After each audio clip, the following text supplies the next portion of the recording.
IPL 2025 టోర్నీలో భాగంగా Mumbai Indians versus Chennai super Kings జట్ల మధ్య ఆదివారం రాత్రి మ్యాచ్ జరిగింది. ఈ మ్యాచ్లో సీఎస్కే జట్టు విజయం సాధించింది.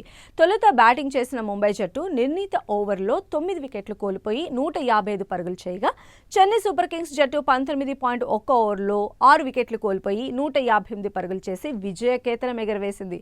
అయితే ఈ మ్యాచ్లో మెరుపు వేగంతో ధోని స్టంపింగ్ హైలైట్గా నిలిచింది. ఇందుకు సంబంధించిన వీడియో సోషల్ మీడియాలో తెగ వైరల్ అవుతోంది. మహేంద్ర సింగ్ ధోని వికెట్ల వెనకాల ఉన్నాడంటే ఎంతటి టాప్ బ్యాటర్లైనా క్రీజ్లో నుంచి ముందుకెళ్లి ఆడాలంటే వెనకడుగు వేస్తారు. ఆ సమయంలో బాల్ మిస్ అయి ధోని చేతిలోకి చేరిందంటే వెనక్కి చూడకుండా పెవిలియన్కు వెళ్లిపోవాల్సిందే. మరి ధోని మెరుపు వేగంతో స్టంప్ అవుట్ చేస్తాడు. అయితే ధోని వయసు 40 ఏళ్లు దాటడంతో వికెట్ల వెనకాల గతంలో లాగా చురుగ్గా కదలలేడనే భావనలో కొందరుంటారు. అలాంటి వారు షాకు గురయ్యేలా సూర్యకుమార్ యాదవ్ను ధోని మెరుపు వేగంతో స్టంప్ అవుట్ చేశాడు. ఇక ముంబై ఇండియన్స్ జట్టుతో జరిగిన మ్యాచ్లో మహేంద్ర సింగ్ ధోని మరోసారి తాను వికెట్ల వెనకాల ఉంటే ఎలా ఉంటుందో చూపించారు. ఈ మ్యాచ్లో ముంబై కెప్టెన్ సూర్యకుమార్ యాదవ్ను మెరుపు వేగంతో స్టంప్ అవుట్ చేసి అందరినీ స్టన్ చేశారు. దీంతో స్టేడియం మొత్తం ధోని నామస్మరణతో మారుమోగిపోయింది. తొలుత బ్యాటింగ్ చేసిన ముంబై జట్టుకు సరైన ఆరంభం లభించలేదు. దీంతో స్కోర్ బోర్డును పరుగులు పెట్టించేందుకు సూర్యకుమార్ యాదవ్ క్రీజ్లోకి వచ్చారు.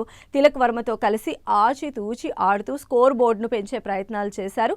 ఈ క్రమంలో సూర్యను కళ్లు చెదిరే స్టంపింగ్తో అవుట్ చేసి ధోని మ్యాచ్ను మలుపు తిప్పాడు.